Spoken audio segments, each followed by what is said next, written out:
Tell us about the rapist you caught. Let's get to it. Right. So we're going to have to go back 24 years. So a little bit background of the cases that we had. Detective Nancy Cadenhead, rest in peace, had a burglary assault in December of 99 in an apartment complex in the area of Butler Hill Road and 55. We actually have 4 apartment complexes down there.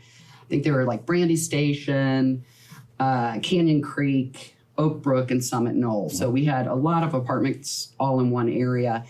And she had a woman early in the morning getting out of the shower, comes across a man in her house. He hits her in the head with a wine bottle. She's fighting him. She actually gets away from him and locks herself in her bedroom.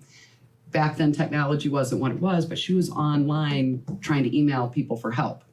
Realizing that wasn't working, she crawled out the window, running across the parking lot, screaming for help. So that incident happens. In January of 2000, I get a call to the Oak Brook Gardens Apartments, same area. This was a home invasion rape, and this was my call, so I can talk a little bit more about this incident. The victim said that she woke up to a man standing over her bed. He was wearing a ski mask. He put a pillow over her head, threatened to kill her. Afterwards, he made her shower. She did something that was pretty courageous, is when she was in the bathroom, she urinated in a cup that she had in the bathroom. I think it was like a toothbrush cup or whatever. Wow. Set it aside. Yeah, she hid it behind the toilet, thinking that she was preserving evidence. And he left. And in that situation, it ended up that her roommate, who was a nurse, had left early to go exercise. It was January's cold, so she went through the sliding glass door to get to her car. So she didn't lock the sliding glass door, and that's where the suspect had entered into the apartment. So I'm working this case. Don't know if Detective Cadenhead's connected. Don't know really, much, except for trying my damnedest to follow up on things. And actually, the victim worked out here in the Fenton area, and she was receiving very disturbing sexual harassment, anonymous phone calls, the heavy breathing, the whatever. A lot of things taking us in different directions trying to follow up on the investigation. And then in May of 2000, Detective Matt O'Neill, who was on the other squad, had another apartment home invasion rape. And this one was in the Summit Knoll apartments. And this victim was asleep on the couch when she woke up to the suspect. I think she tried to claim that she had gonorrhea, something to keep him, but he still sexually assaulted her. So now we're kind of all, let's work this together. So you got 3 now. We've got 3, okay. And they're very similar. They're all in the same area. And back then, DNA, our crime lab wasn't taking them, St. Louis County Crime Lab, so everything was going to the state. So it was a lot slower, the process. It took forever. Forever. Now, you didn't have a sex crimes division at the time? I was in sex crimes. You were in sex crimes? I was, yeah, that was me. I thought you were just straight. Now, JJ stepped out at that point when you were talking to him. I zoned out a little bit. That's right. Hey, welcome back. It's okay. It's okay. So as we're trying to piece this all together, we get a phone call in June from a Detective Chris Coyne with the Troy, Illinois Police Department. And he says he's got a DNA match from one of our cases. So Illinois got their crap back faster than we did. So we invite him, and he tells us, hey, look, Glen Carbon, Illinois, also had something similar, and we think it's connected. So I think, and I'm going to look at my notes it looks like Troy's was in 99, that their rape was the first one that had happened. Right. And then June was Glen Carbon's. So right when we were starting this kind of task force thing is when Glen Carbon's hit. So by July, we've got this task force. We're all working together. We're trying to figure out what we have. We don't know if it's a black male, white male. We just know that it's a male. Back up a little bit. Troy tells us, no, our victim saw the suspect. It's a black male. Okay, well, that helps a little bit because DNA didn't tell us that. I don't know. I'm not a scientist. I don't know what it tells, but it didn't tell us that. Right. So we've got the task force. We're working together. in August, we kind of kept this hush hush, and I want to kind of explain that we didn't want to scare off our suspect, but we also wanted to protect the citizens of the community. So we had the apartment complexes put out safety flyers, Right. notifying them, hey, contact us if there's anything going on. And the management knew what was going on. Excuse me. So the media never got involved in this? Correct. And how many rapes deep are we right now? At this point, we're 4 solid, 1 attempt. So 5. So we put this out to the apartment complexes. They put out safety notifications. In August, a woman who lives in the Summit Knoll apartments, her boyfriend lives in the same apartment complex, and Summit Knoll is huge. It's a massive complex. And so where her apartment is from where her boyfriend's apartment is complete opposite ends of the complex. She was at her boyfriend's this night. And she said that she let out the dog, and about 4 a.m. she ran into a suspicious black male. And he was very polite and asked if she had seen his dog. And she thought it was weird because he didn't have a leash, didn't have anything indicating he was really looking for a dog. So she reported it to the manager. Detective Matt O'Neill then went and spoke with her to get more information. And she said, hey, I don't want that apartment anymore. I'm not going to that apartment anymore. You guys can use that apartment. Well, I had already tried. I'd gone through our Captain Glenn, who was our drug captain at the time, about trying to get a HUD apartment to set something up. Just trying to think outside the box. And the commander, my commander at the time, denied this request. You can say his name. No, sir. And so Matt O'Neill then comes and says, hey, you're on days, go back to the commander, see if you can't get this chick's offering up her apartment. I go back, he says no. I report back to Matt. Matt and his supervisor go in and they get a yes. Okay. And the yes was that Matt and I could do this 1 night a week for 4 weeks. And that was it. 8-hour shift. Wasn't that Belmar that gave you the okie doke? Yes. Okay. So we were then committed to, we got 1 night a week for a month to do this in this woman's apartment. We had narrowed it down to most of the rapes were happening, I guess, on Wednesday and Thursday mornings. So I think the first one we did on a Thursday. And Matt would drop me off because we didn't know if these women were being watched. We didn't know what was happening. So we kind of had to put on a whole show, if you would. And so I would walk around the apartment. He would drop me off in his truck, and I'd walk around with the doors locked, but blinds open, turning on lights, just kind of making myself seen. And then I would shut everything down, sneak him in, unlock the doors, and go to bed. And I was always wearing my police gear under my pajamas. Nothing sexy about it. It was pajama pants and a sweatshirt and slippers. And it does come into play, and that was probably a poor choice. I didn't feel right laying in this woman's bed with my tennis shoes on. So the first night I laid in her bed, nothing happened. It's very hard with just you and your thoughts. Right. All night. All night. And For TikTok? Yeah, there was no smartphones. There was none of that. Excuse me. Now, where was your partner at? So my partner was in what would be considered, I guess, a second bedroom, but the woman didn't have it staged as that. It might have been staged as an office. But so he was in the second bedroom and I was in her bedroom, and separating that as the living room. So we had also checked beforehand if you could see if my eyes were open. So we left the bathroom light on so that anyone standing in the hallway could not see if I was awake. Right. The problem with doing that also diminishes my ability to see that person's face because it becomes more of a silhouette. But we had to do what we had to do. So the second time we did it, the following week, I, so bored with laying with my own thoughts, I laid on the couch since we did have a victim that was watching, sleeping, watching TV.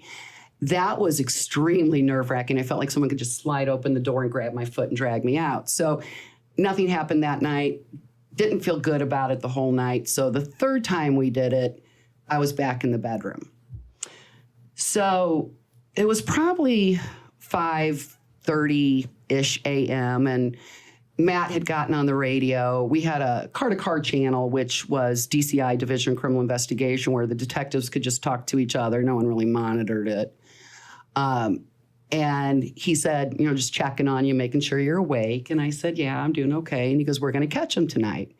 And I said, yeah, why is that? And he goes, well, it's my birthday. And I go, happy birthday. And he goes, he's at the door. Oh, Jesus. I'm like afraid right now. And that was the last radio communication. Between you and Matt O'Neill. Between me and Matt. I could hear the vertical blinds of the sliding door moving. I was like, it's real. So he's at the back, not at the front door, but at the back. Correct. Sliding He's at door. the back sliding door. Yep. And so I had, and I should clarify this as law enforcement. In all of the rapes, none of the victims said that he was armed.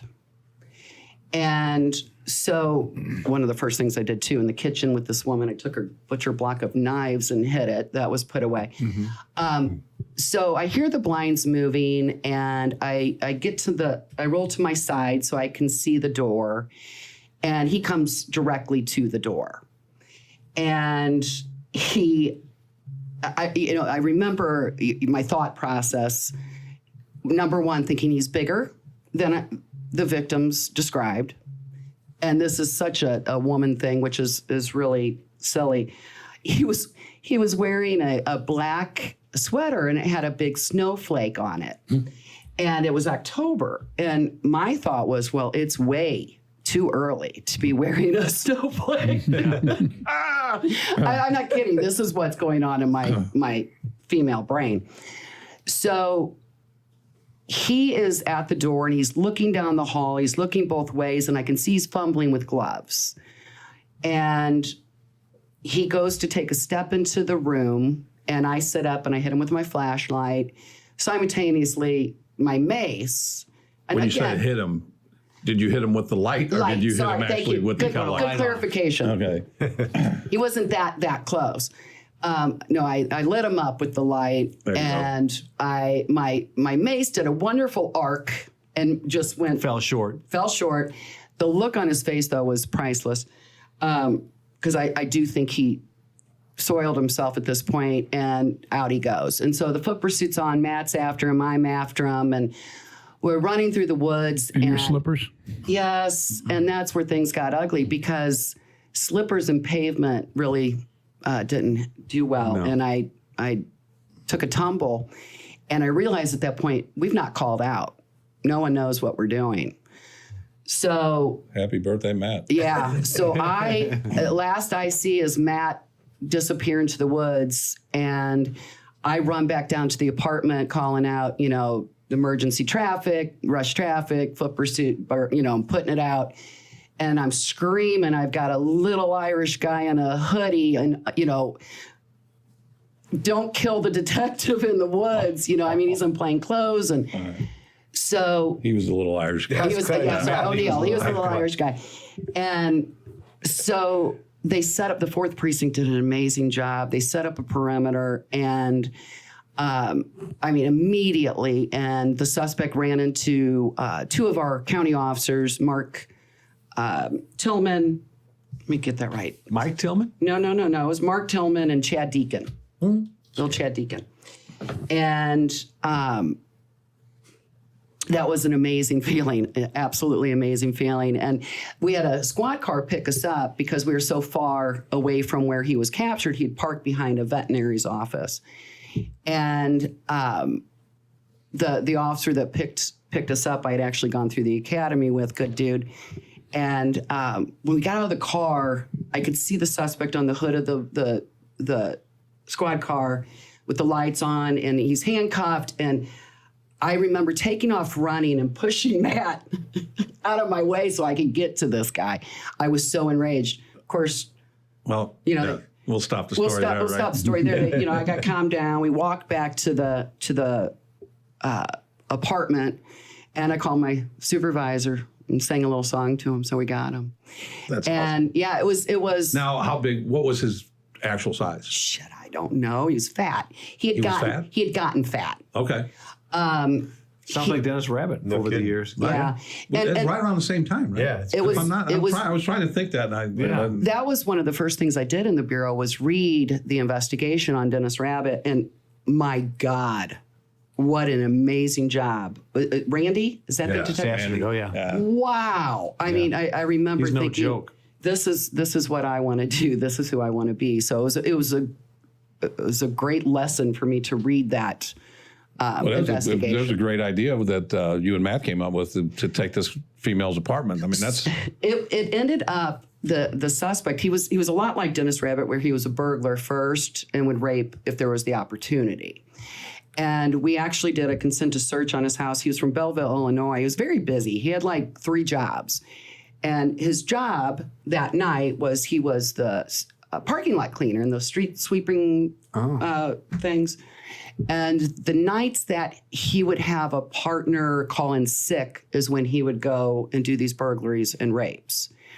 So he lived in Belleville. We did a consent to search. His wife was it's hard to remember. She was either Asian or Hispanic, and she spoke very broken English. They had a beautiful little son, and she gave us consent to search, and she told us that he did a lot of yard sales, garage sales.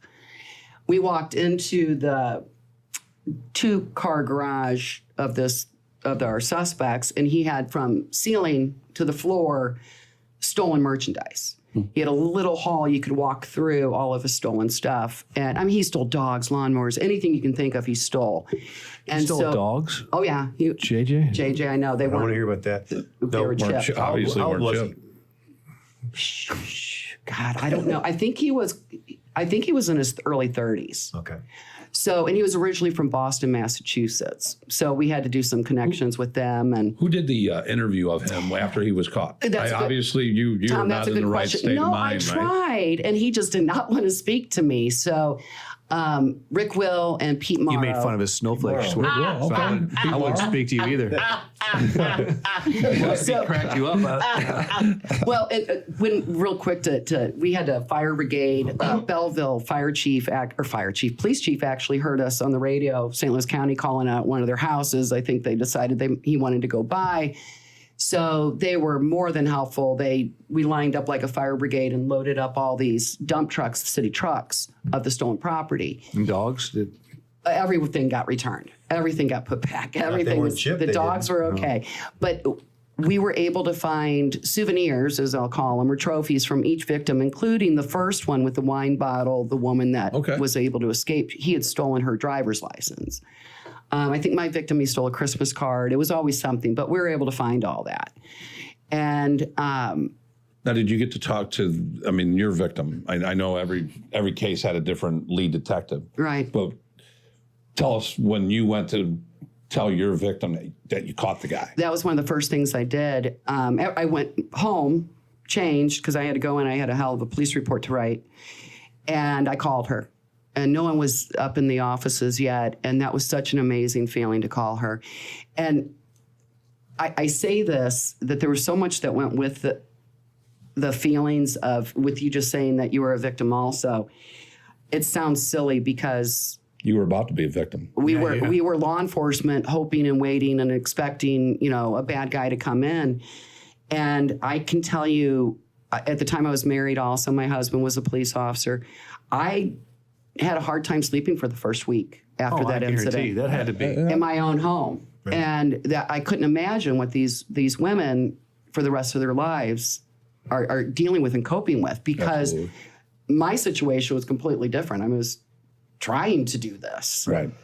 And you were still afraid and still had Yeah. adrenaline Well, going. yeah. And that's what's crazy. Yeah, Crazy. it was a ton of emotions. Yeah. And it was really forward thinking. I could tell you that supervisor, I had a rape at Sioux Passage Park shortly after that. And I said, hey, I'm going to go walk the park. I'm going to do it on duty or off duty, your choice. I had 14 drug detectives sitting in the woods watching me walk this path. I was like, oh my God, there's not a chance in hell I'm going to get raped unless it's by one of them. Right. Well, in that, I know that apartment complex you're referring to. So when you would, because the county police, where I live 6 miles, I have to drive telegraph for 6 miles. I'll see 3 county officers every single time. Right. So in that complex you're talking about, did you tell those officers not to sit on those lots the nights that you were in there? Well, there's 843 apartments. We did narrow that down. I think every single man was buckle swab too that lived in those apartments. Yeah. But St. Louis County, I know you guys have all heard about St. Louis City's mobile reserve. St. Louis counties had different versions of mobile reserve, and this time we had the CAT team, which is the community I was action going to say team. TAC, but And they had just started up, and they were very excited about saturating this area and catching themselves a rapist. And we had to tell them, look, one night a week, you need to back off. And Right. so that night we did tell the CAT team to stay away.